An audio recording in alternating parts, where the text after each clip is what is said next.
Hi, this is Sarah McClellan with Pixels and Pills here at the multi-channel pharma marketing event in Princeton, New Jersey. I'm standing here with Mr. David Purdy from Genentech, and we just sat in on a panel.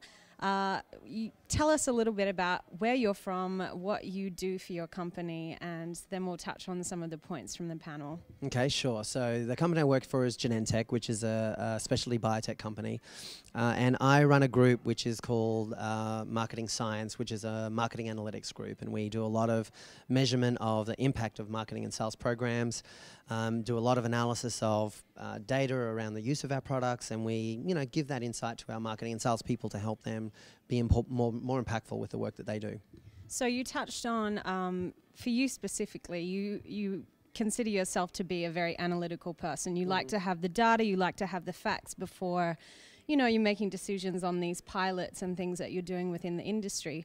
Do you think that people's past sort of behaviors and how they sell, how they sort of market their products, do you think there is going to be change? Are people going to let go of these old ways? Are we going to find some sort of new direction? I hope so. Well, we'll have to. Yes. That is my point. You know what?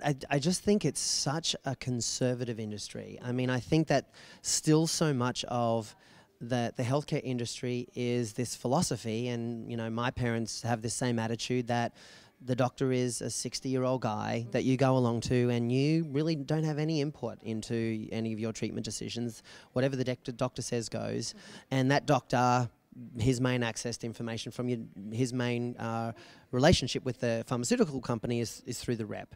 And I think that model is still a little bit in place, but it's definitely still thought of as that's the way that we sell products, and that's the way patients are taken care of.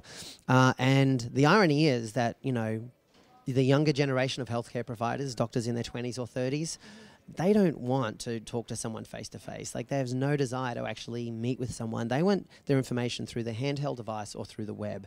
And we've got to start catering for that. We've got to start taking, considering that, the sales force, that traditional selling approach is not going to be the way that we're going to sell in the future. These new group of physicians that are coming through, the new patients, are very empowered in terms of making their own treatment decisions. Physicians are listening to doctors, and I think now, someone in our generation who goes to a doctor really feels like the doctor's a peer, and it's not really the subservient relationship anymore. And we go in there feeling very empowered, and we want to know about the condition. We want to know about what our options are, and we want to influence those decisions.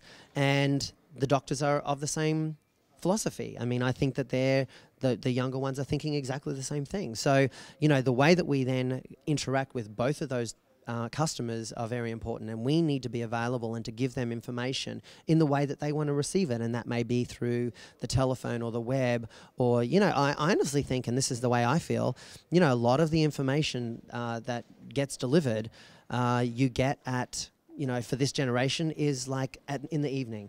Like during Lost, while you're watching Lost is the time that you want to log on and find out all the details about a disease or about a product or about a clinical trial. And that's when you really want to have information available there and be able to contact someone if you really want to be able to speak to them. So that's an example for the patients, the empowered patients, people who are getting their information online. But what about doctors who are feeling like they don't have the time during their day to be speaking to a rep or speaking to someone about a particular product, but they do want to show the responsibility to know about the product and be able to pass that on to their patients?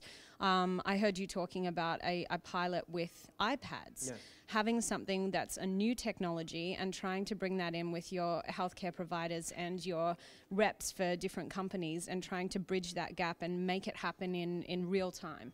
Yeah, no, I actually meant it just as much for physicians as for patients as well. And you've got to be able to give them information in the format that they're used to, the format that they're comfortable with, and at the time that they want to receive it as well. So if they're doing their reading on clinical trials and reading about new products and want to learn about a product at 10 o'clock at night on the internet when they're in front of the TV, that's when we should be able to provide it to them. And that and we've got to have the facilities in place so that they can do that. They can click on a button where they could talk to someone or pick up a phone and be able to talk to someone and ask questions, or be able to get the information in a really solid format at that time of night. Yeah. So I guess it's all about sort of not being afraid of change and innovation in terms of stepping up to today's technologies, whether that be as a customer, as a patient, as a healthcare provider, or someone working for a pharmaceutical company. Exactly. It's beyond not being scared of it. It's embracing it.